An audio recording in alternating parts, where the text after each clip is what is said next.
Hi everyone, and welcome back to another episode of Living Authentically, Becoming Your True Self, the podcast where we explore what it really means to live, speak and lead from a place of truth and kindness. I'm your host, Sue Whitaker, a life transitions and identity coach, where I guide individuals through significant life changes, helping them to rediscover their true selves and embrace new beginnings with confidence and clarity. Today's episode is all about digital identity.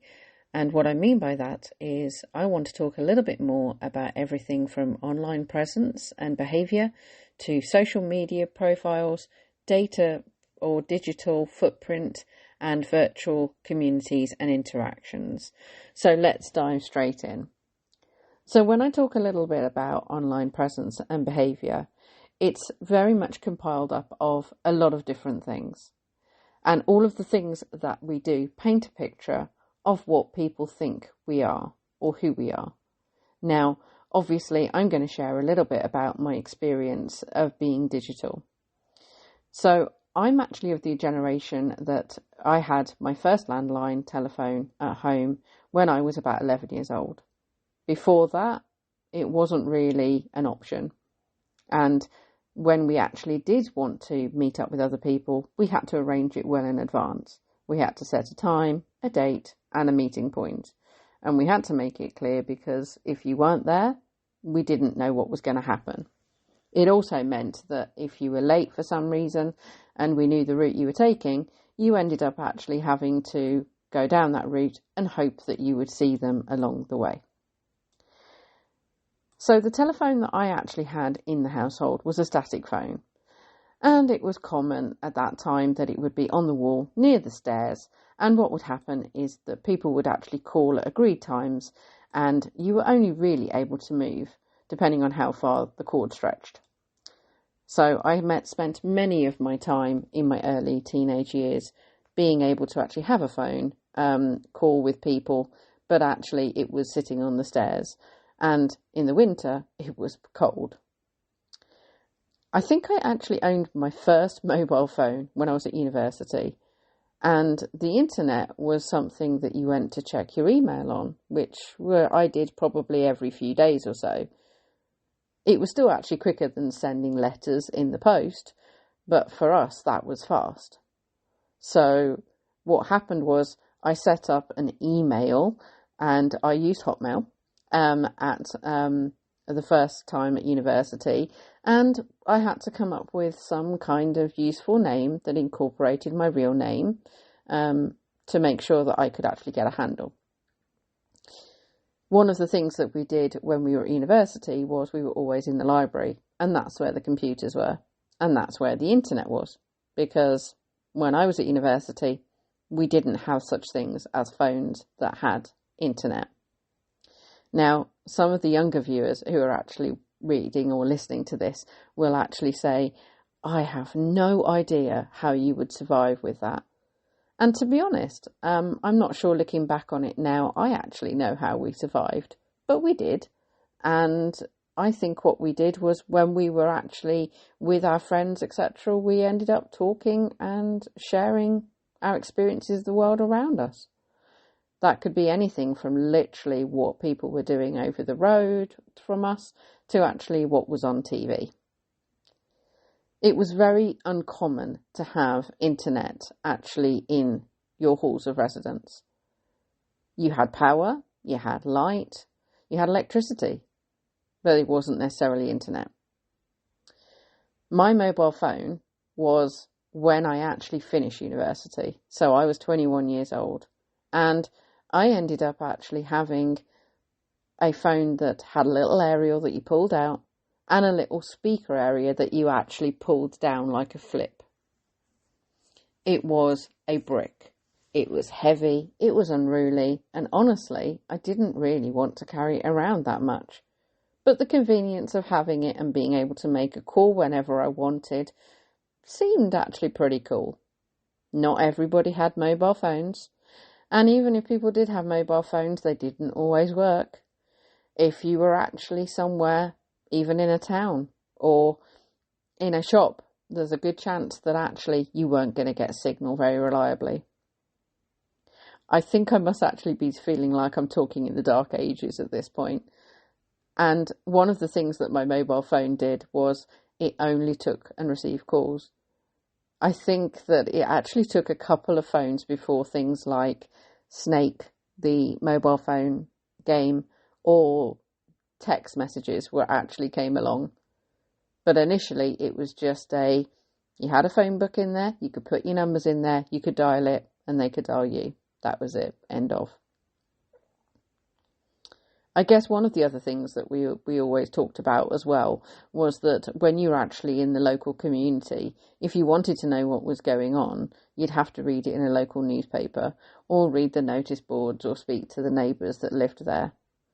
A lot of information was passed through the connection of individuals, and that was no exception for our community.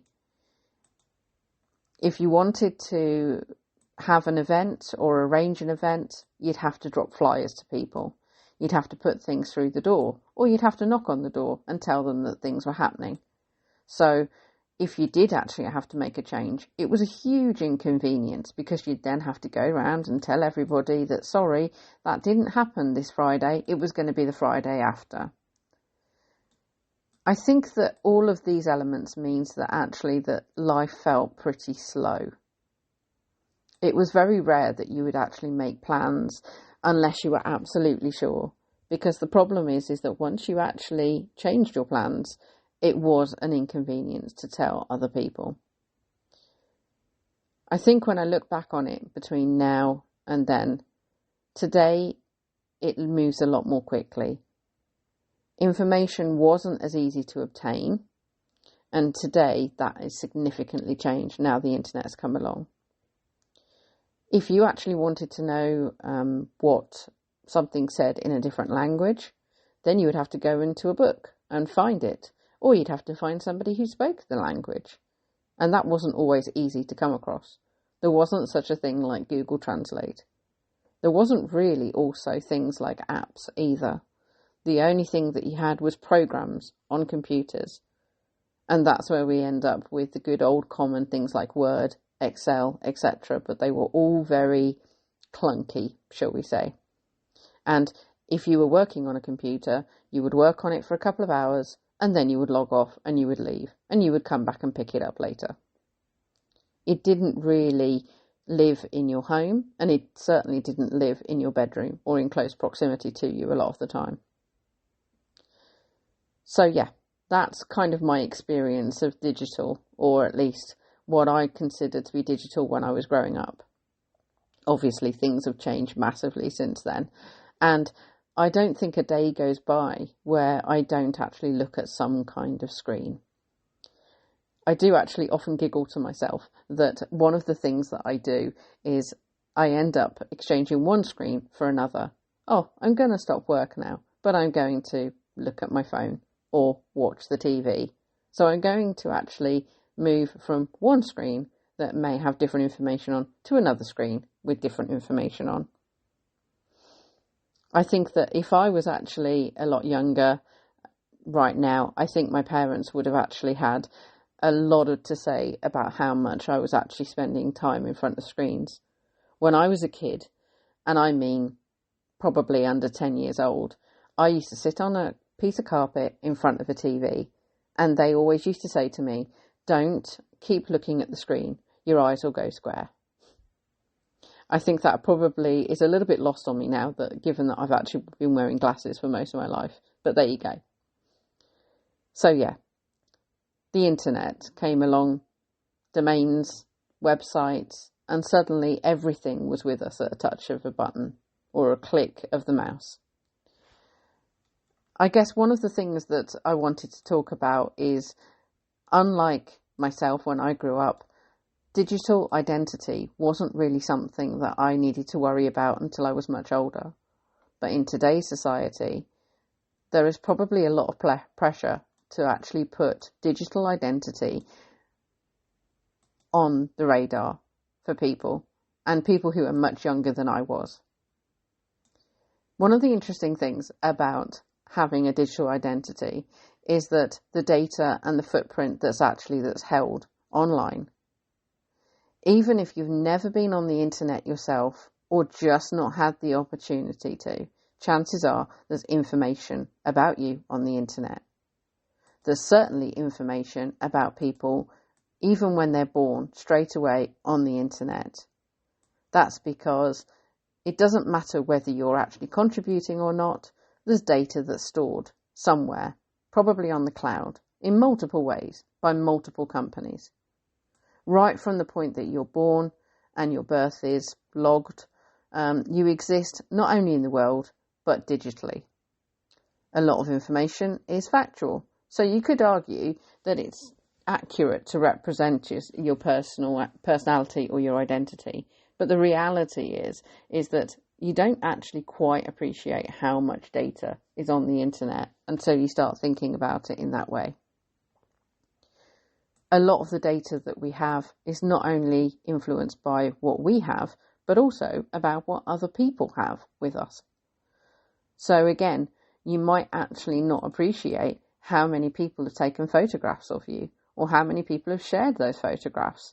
Again, if you go back to somebody who's actually born today, whether it be even literally today or yesterday or tomorrow, chances are they will have a lot of digital information on them, even after only a few hours or days that they've been born. There are actually normally two types, I find, of data about us on the internet. The first is factual. And again, that is whether it's true or false. There isn't really much of a grey area. It will be things like your name, your date of birth, your email address if you have one, what you do for a living, where you live, your car registration. All those sorts of things are captured in different areas. And then obviously you've got the other side of it, which is the subjective side. So as you exist in real life, there are people all the time contributing to your digital presence. And that could be through videos, location tags, reviews of places that you've been together. But what that means is that you end up becoming more engaged on the internet as you complete forms, mailing lists, quizzes, or even sharing memes or articles with others.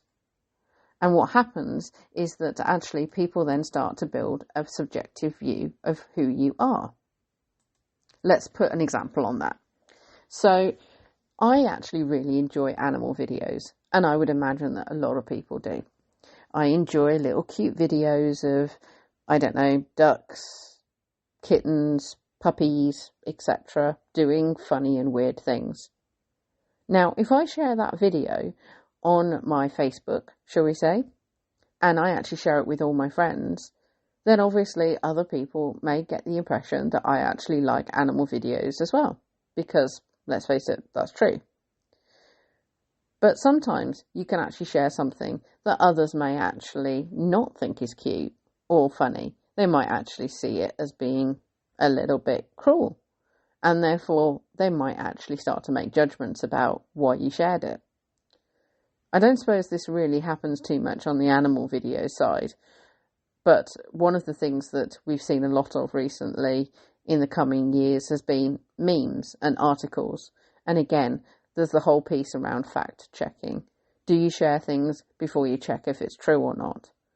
Or do actually you share it with a view that it doesn't really matter whether it's true or not, you liked it and you want to let other people know that it exists? The interesting thing about sharing information is that if you don't actually know whether it's true or not, then maybe one of the things that you're doing is you're not doing very different to what I used to do when I was younger, when the neighbours used to tell stories about other people that they saw, and they would actually make up a different narrative. I guess one of the things that we need to talk about as well is social media itself.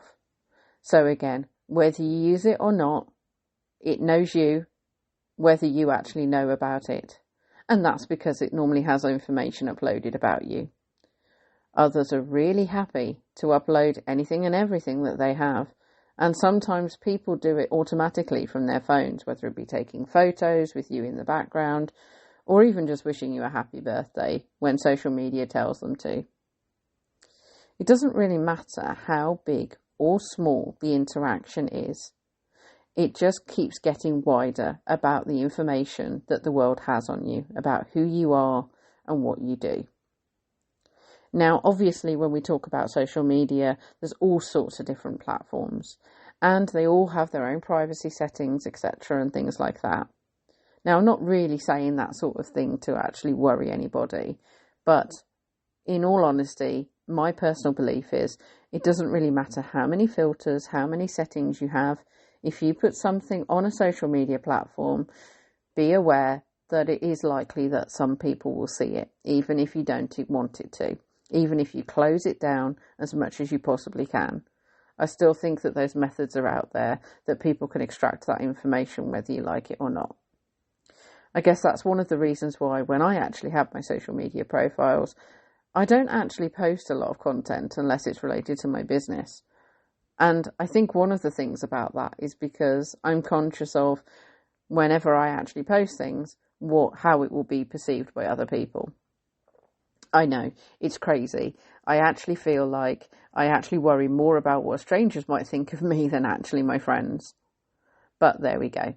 I guess there's always an element of judgment when it comes to actually posting things on social media, particularly if you don't bother to explain the context. One of the other things that we talk about a lot is virtual communities and interactions. Virtual communities and interactions are great because what it means is that it allows you to connect with other people that you may have common interests with. It will be common interests that you have with other people that could lead you to see people over other side of the world. When I say see, I mean digitally see or digitally get to know them. And that would just not have been possible without the internet. So it's great at connecting people to a certain degree. However, how you interact with those communities and when you speak to people can equally, like a normal flesh and blood relationship, can actually be healthy or unhealthy. So it's always important that whenever you're actually dealing with those kind of communities and interactions, that you still actually have your own boundaries. Now, we've already spoken a little bit on this podcast about relationships and boundaries, but one of the things that's really important is being digital means that there really isn't that much of a boundary when it comes to availability. Some people automatically assume that you're already there. Some people assume that you're going to be available no matter what the time is or the day is, that you'll have your phone with you and your phone will actually tell you when they're messaging you. Now, I actually have some people that I talk to and sometimes I leave messages and I wait for them to respond. Crazy, huh? Especially when it's actually on things like instant messaging platforms. But the way I kind of see it is I have the opportunity to send that message. And therefore, I don't necessarily expect them to respond straight away because I don't know what they're up to. They might be doing other things. Just because I'm available doesn't necessarily mean they're available. And then there are other people who will actually apologise when they don't respond back immediately. And then they actually try to justify why they didn't respond back immediately. Now, previously, years ago, I would have actually been quite upset if people didn't respond immediately. But actually these days, I'm a little bit more relaxed about it. And one of the reasons I'm relaxed about it is because, well, when a message comes in for me, I will genuinely have a moment where I decide whether I am actually available to make a reply or whether I want to leave it till later. What's interesting is that it doesn't really matter whether I'm actually going to reply or not. The feelings about what kind of message has been sent will probably be felt before I respond. And again, one of the things that we have with this digital identity and the knowledge of being digital is that nobody actually really understands how you were receiving that information. Were you happy when you received that information? Were you actually finding yourself in a challenging time? And what that kind of information will do. Will it make you happy or will it make you worse and more frustrated with your day? I guess the key thing will be is that we don't really know how our information that we share with others is going to be received. What we do is we see something that we like or something that we're happy with, and we'll actually make a really good effort to share it with other people. Interestingly enough, when you actually share it, sometimes I've in the past have worried about whether it's going to be met by people I know in a negative light. So, for example, if I know that somebody has just had a beloved pet die, whether that be a dog, whether that be a cat, if I then suddenly start posting about how cute my cat is, I will actually worry a little bit that the other person that's lost their cat will feel sad, because it will remind them of what they lost. Now, obviously, I don't get to control what they see. And when the internet first started, we did used to be able to control what people saw. Although now, I very much doubt that we do. I think algorithms and whatever it is that peddles behind the scene actually makes it quite difficult for us to see what it is that our friends are doing. I know there are certain social medias, and again, I'll probably mention Facebook, where I actually see a lot of things that I would say is not quite relevant to what I was looking for. However, one of the things I'll do is I will actually look for people like my friends. And sometimes, if I think, oh, I haven't heard from that particular friend in a while, what I might do is I might actually look up their profile so I can actually see what they're saying. Isn't that really interesting? So we've gone from literally being available and being transparent and visible, and then all of a sudden we now actually get stuck behind adverts, sponsors, and other types of things. So we might not actually be as visible as we think. Now, interestingly enough, when we actually talk about social media and virtual communities, one of the other things as well is about the different names and profiles that you'll be linked to. So again, I don't think it really matters whether you use your full name, part of a name, or whether you don't use your name at all. The fact that you're actually connecting yourself to the World Wide Web, as we used to call it, or the internet as it's now known, means that I do believe that they'll find a way of relating it back to you. So I don't really see the point in using that many different names.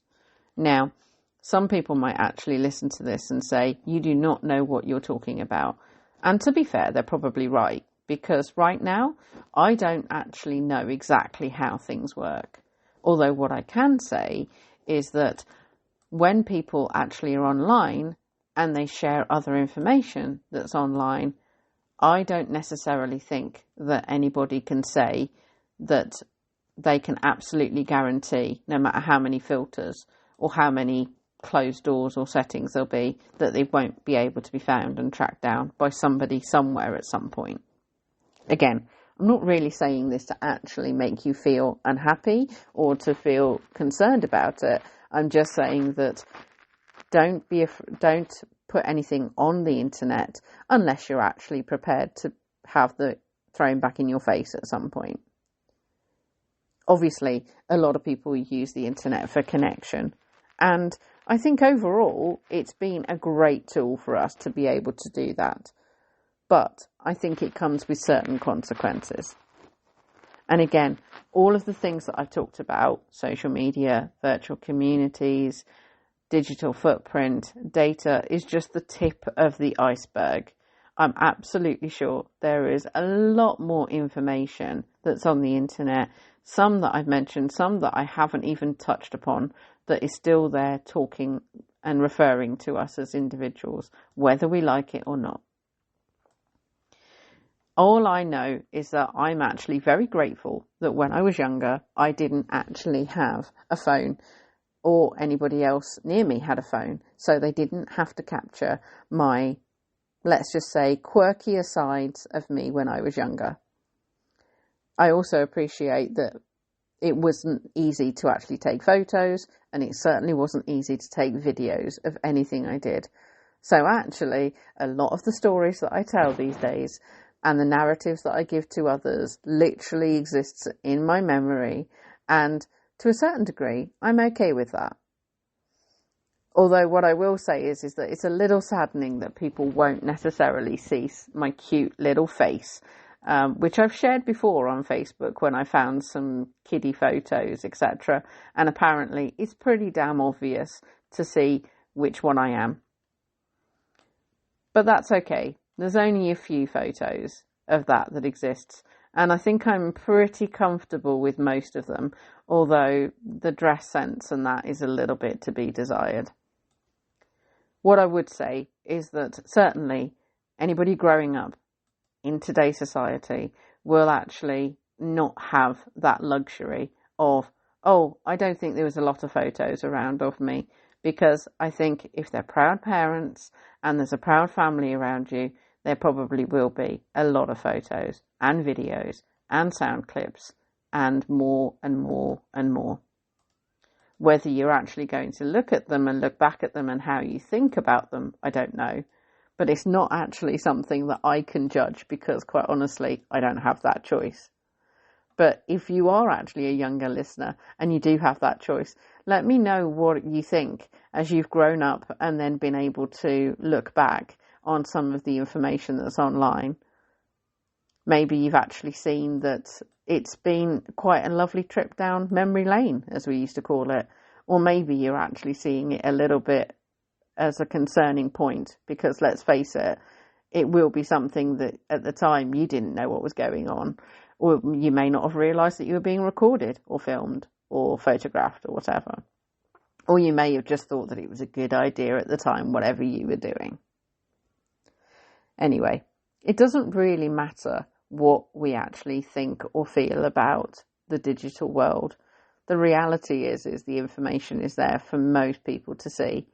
And what we put on it and how we actually treat it basically is what people see as our digital identity. So again, how you interact with others, whether you follow group rules, etc., whether you end up in trouble online because you've done something that you shouldn't have done against the rules of the communities that you're in, I guess those certain things will actually be seen and be known. But again, it only really depends on, are people really looking for it? If they're not looking for it, I'm not convinced that they will actually see it. But again, I think that I only can speak from personal experience. I don't have technological ability. And I think what I might do is I might actually look at some point, getting somebody on to talk about digital identity. But I guess the key thing is that it is another aspect of our identity. So what information is on there and what kind of patterns and pictures and mosaics that it makes for us is actually something that we need to consider. So when we are looking at making new connections, either online or not, then the key thing will be is if they can research it and they can find us online, then it will tell them something about ourselves. One of the interesting things I found since having my own business is I've had to be more comfortable with my information being more out there online. Multiple platforms, multiple projects, and multiple profiles. I think one of the things that we can talk about a lot of is how those profiles are seen and how people think about it for us. But the key thing for me is I try to remain consistent, and I try to make sure that whatever we're doing, I'm doing it with authenticity. Because ultimately, a spade's a spade. I don't want to shape or change where I've come from, because I consider that everything that I've done up to this point has actually made me, me. Now, some people will probably want to hide that, and that's fine. Everybody has their own reasons. I'm not going to judge. But what I would say is that if you have gone on a drunken party and there are pictures of you all over the internet on a public profile, don't expect that somebody won't see them or even call you upon it at some point. So yeah, that's really all I wanted to cover, I think, at this point on digital identity. But I did want to raise it, and I did want to actually put an episode together about this, because even though my technical knowledge may not be as good, and again, if there are some IT people on here that are actually screaming and shouting, this isn't the way it works. Sorry. The actual point of this was more about understanding a little bit more about our identity and what it means. Now, the interesting part I was going to mention was the cover photo I've chosen for this was actually me on holiday. And I look great. I look relaxed. I'm happy. I'm in good weather. And I guess that's just one of the main examples that what we do is we actually see people on the social media in our best light. I mean, some people do actually post about when they actually feel bad and when they're upset, and some people post authentically. But a lot of the time, particularly on social media, people actually show when things are going right more often than when things are going worse. When we're talking about being authentic online, I think one of the things that happens a lot is we don't actually want to share with others exactly how things are going. And I think a large part of that is a little bit around comparisons and comparing each other. So one of the things that actually, when I had low mental health, was that I didn't like comparing myself to others. I felt like everybody else had it all figured out and that I actually really didn't. And then other people will actually say exactly how it is and exactly how they feel. And the interesting thing is that when you actually say how you feel, quite often, if it's not going so well, you actually get quite a lot of compassion and kindness. But then also you can get negativity as well. And one of the things that people can struggle with is they don't need to hear the negativity, especially if they're having a low tide themselves. Obviously, a lot of what I'm talking about is social media. And I think I could probably actually talk about a whole podcast just talking about how it can shape and how it can change our mood. But I just wanted really to highlight that authentic living, particularly from a digital perspective, I think is actually quite difficult for a lot of people. I know it's difficult for me. But basically, the online overall of presence and behaviour are shaped by all of these things and all of these conversations, even from the ground of this podcast that I've actually recorded. So yes, that's pretty much it really. And I think I'm going to leave it there. So let me know what you think, if this has actually sparked anything with you. And if it has, then let me know. You can either connect with me via email or on the various social media platforms. The details are in the episode description. But until next time, stay grounded, stay curious, and keep living authentically. Thank you.